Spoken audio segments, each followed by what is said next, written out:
Uma boa noite aos amigos.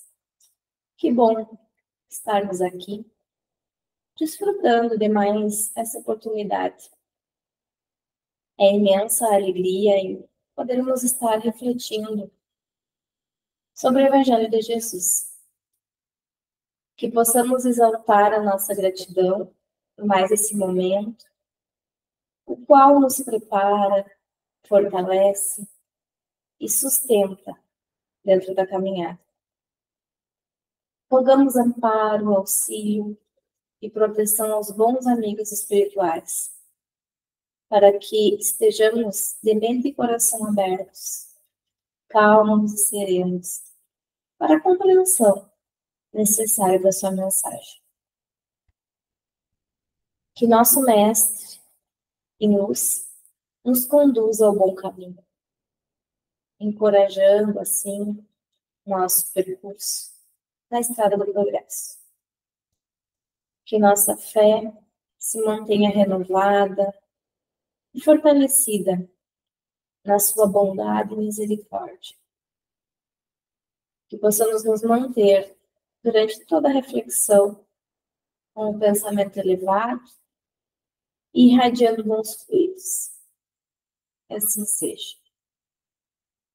E o tema proposto para o trabalho desta noite está referenciado no Evangelho segundo o Espiritismo, no capítulo 11, item 13, intitulado A Fé e a Caridade.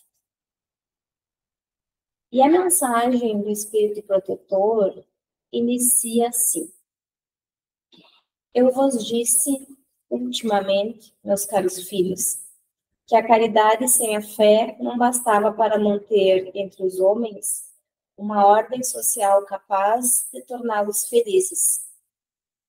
Devia ter dito que a caridade é impossível sem a fé. Podereis encontrar, em verdade, impulsos generosos, mesmo nas pessoas sem religião, mas essa caridade austera, que não se pratica senão pela abnegação, pelo sacrifício constante de todo interesse egoístico, não há senão a fé para inspirá-la. Porque nada além dela nos faz levar com coragem e perseverança a cruz desta vida.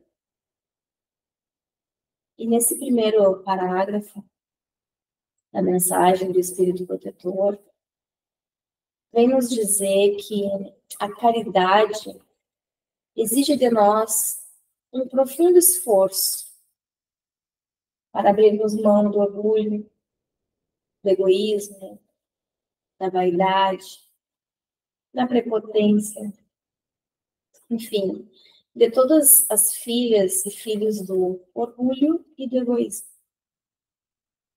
É preciso ter uma razão muito forte para que consigamos caminhar nessa direção, visto que é muito mais confortável para a criatura ficar na inércia.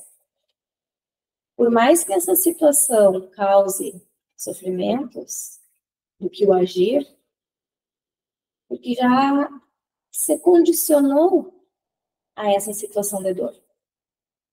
Então, quando se começa a dar pequenos passos, abrindo mão de costumes que estão arraigados no espírito milenar que somos, desenvolvendo profundo esforço para abdicar desses costumes, é porque existe um motivo, um objetivo.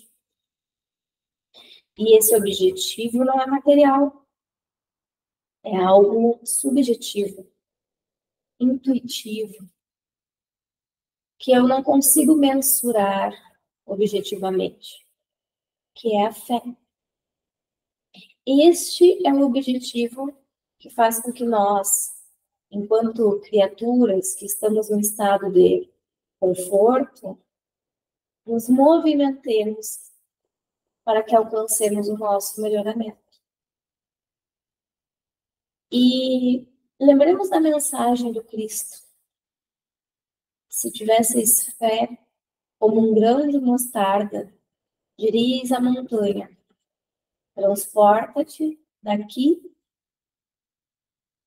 para ali, e ela se transportaria, e nada vos seria impossível. E no Evangelho, segundo o Espiritismo, no capítulo 19, os Espíritos esclarecem que, no sentido próprio, é certo que a confiança nas próprias forças torna capaz de executar coisas materiais que não se pode fazer quando se duvida de si.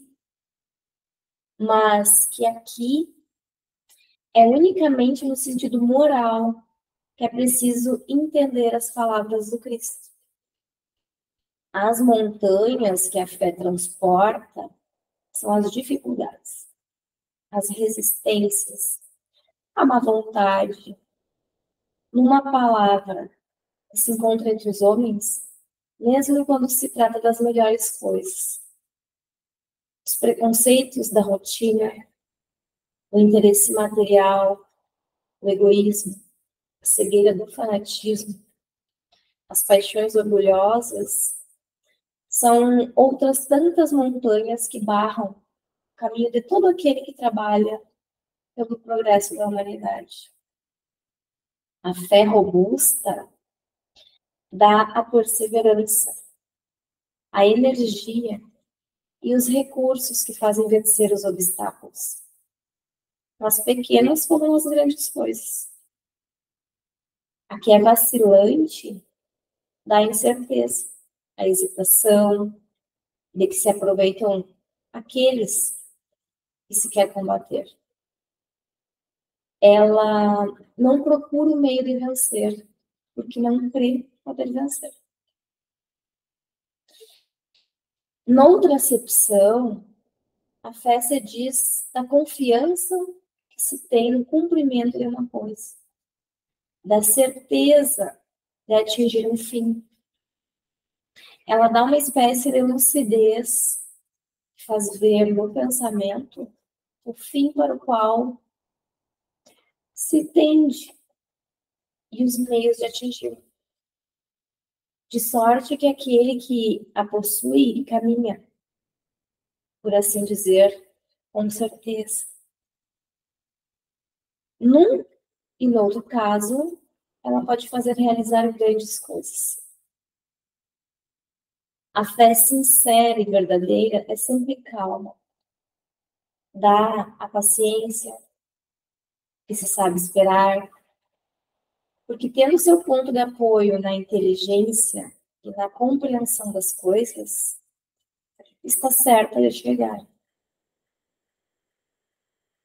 A calma na luta é sempre um sinal de força e de confiança. E no segundo parágrafo dessa mesma mensagem, a fé e a caridade, o Espírito Protetor continua.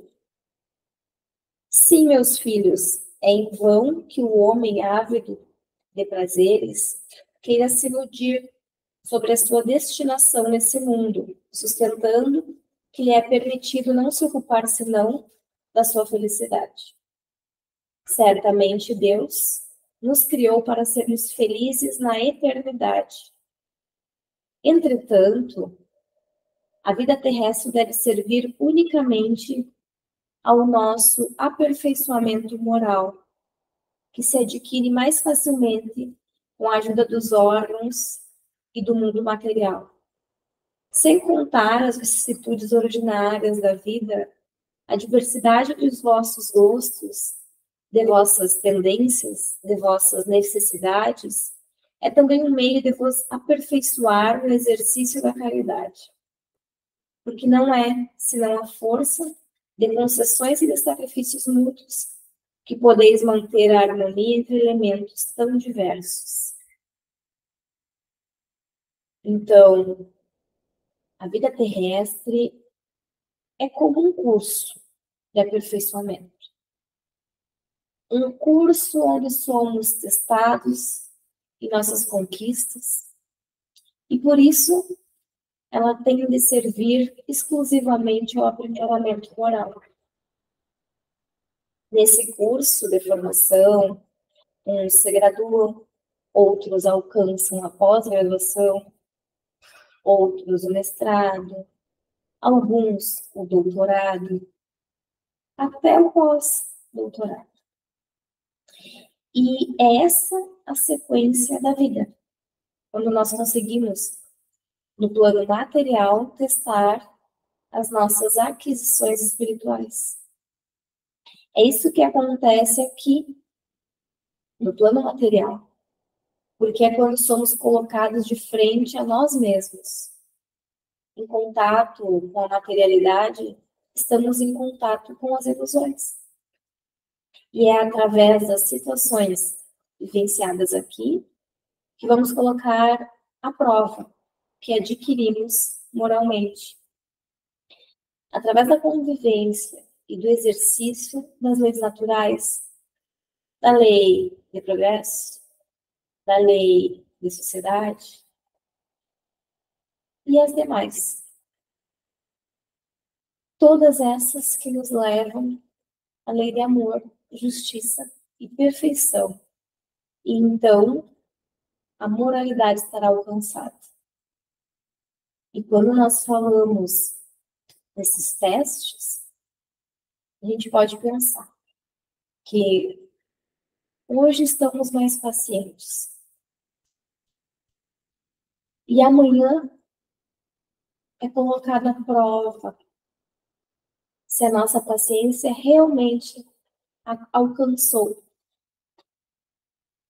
o que esperávamos. E aí surge uma situação para testar essa paciência. Então, esses são os testes, essas são as provas que nós testamos o que adquirimos realmente, enquanto moralidade, enquanto melhoramento. E segue o benfeitor, o espírito protetor, no seu último parágrafo. Entretanto, tendes razão, afirmando que a felicidade está destinada ao homem nesse mundo, se a procurais, não nos prazeres materiais, mas no bem. A história da cristandade fala de mártires que foram ao suplício com alegria.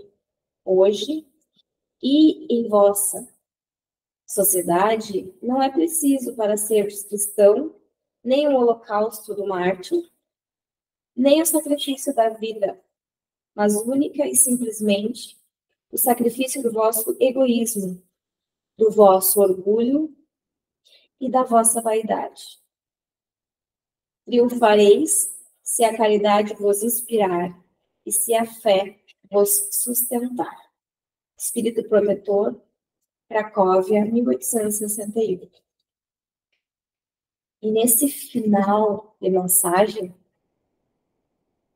o Espírito nos esclarece que no tempo do cristianismo primitivo, no tempo de Jesus, os sacrifícios representavam o desprendimento, a crença na vida eterna, uma maneira de dizer que somos espíritos e que não morremos. Naquela época, era a maneira de conseguir ajudar no processo de evangelização dos corações, onde o martírio físico e as dores físicas tinham esse intuito. Enquanto que hoje, no momento em que estamos vivendo, um momento do mundo mais harmonizado, nos cabe focar na nossa reforma íntima, abrindo mão de todos os vícios morais que nos fazem sofrer, para que possamos ajudar as pessoas ao nosso redor, exemplificando a vivência cristã, a partir da ação, da realização da nossa mudança, da nossa profunda transformação. A caridade é o amor em movimento. E o egoísmo bloqueia essa ação. Ele bloqueia tudo. Então, a melhor maneira de praticar a caridade é ir à luta. Buscar o sofrimento do outro, mostrar a diferença que você pode fazer e ser uma pessoa boa. E a palavra fé tem origem no grego pistia, que indica a noção de acreditar. E no latim, fides, que remete para uma atitude de fidelidade. Então, a fé é a fidelidade que você tem a qualquer propósito que você esposa. E a caridade é esse amor em movimento.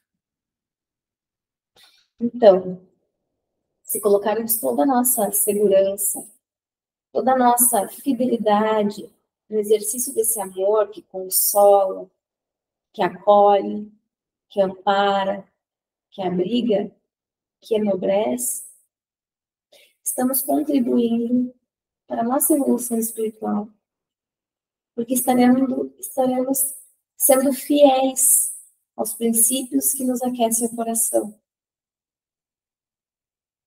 Somos fiéis aos princípios do Evangelho, que nos traz essa perspectiva da realidade espiritual, que a morte não existe, como extinção da vida. Assim, estaremos construindo a nossa identidade espiritual, deixando-o de lado e usando todas as possibilidades de transformar os nossos vícios em virtudes, para que possamos nos fortalecer com os recursos que possuímos, que são as experiências que já vivenciamos, lembrando sempre que somos criaturas perfectíveis, espíritos imortais, e que estaremos sempre em contato conosco mesmos. Então, fazermos de nós o melhor que pudermos ser, será viver sempre em boa companhia. E isso ajuda a seguir. E Divaldo Franco nos auxilia a entender que a caridade no espiritismo não é o ato tradicional da esmola, ou aquele sentimento de dar as coisas, mas esclarece que quando damos um copo de água ao sedento, uma fatia de pão ao aflito, um medicamento, um agasalho, estamos realizando a solidariedade, a manifestação nobre do humanitarismo, que nós vamos compreender como sendo a caridade material. No entanto, a proposta da doutrina espírita vai mais além. A grande caridade é esse sentimento de amor que se mostra nas mais notáveis renúncias e abnegação, chegando muitas vezes às raízes do sacrifício. Então, a caridade é o amor no seu estado mais elevado. E Divaldo ainda nos auxilia elencando a caridade como a máxima colocada na doutrina espírita, como fonte inspiradora para que realizemos nossa grande viagem interior de transformação moral. A cada momento, sempre um passo além, em relação àquele que nós encontrávamos. Essa caridade que fazemos ao nosso próximo também tem necessidade de ser aplicada a nós mesmos, quando convidados pela psicologia profunda da autorrenovação. Tivemos a coragem de mergulhar nos pantanais da alma para drenar toda a massa fétida e pestífera que fomos agasalhando através do processo das sucessivas reencarnações.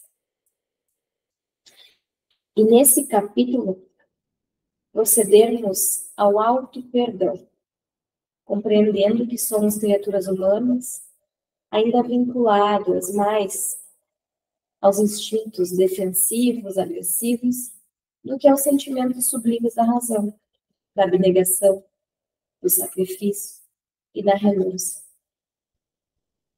Podemos começar a praticar a caridade nas coisas mais simples, no nosso cotidiano, desde que seja verdadeiro, autêntico, com amor, abrindo mão de todo e qualquer interesse que tenhamos nas nossas ações. Avaliemos em nosso entorno o que está mais próximo de nós, no dia a dia, e elenquemos algumas ações de doação para o outro. Podemos começar por lavar uma louça, varrer a casa, ouvir a pessoa que precisa falar, entre tantas outras coisas que podemos realizar para iniciar a prática da caridade. Sendo assim, iniciando esse processo, alcançaremos a realização de tantas outras ações caridosas, conosco e para o outro. Que possamos nos manter na paz do Pai e reflexivos nos seus ensinamentos. Uma boa noite a todos e que assim seja.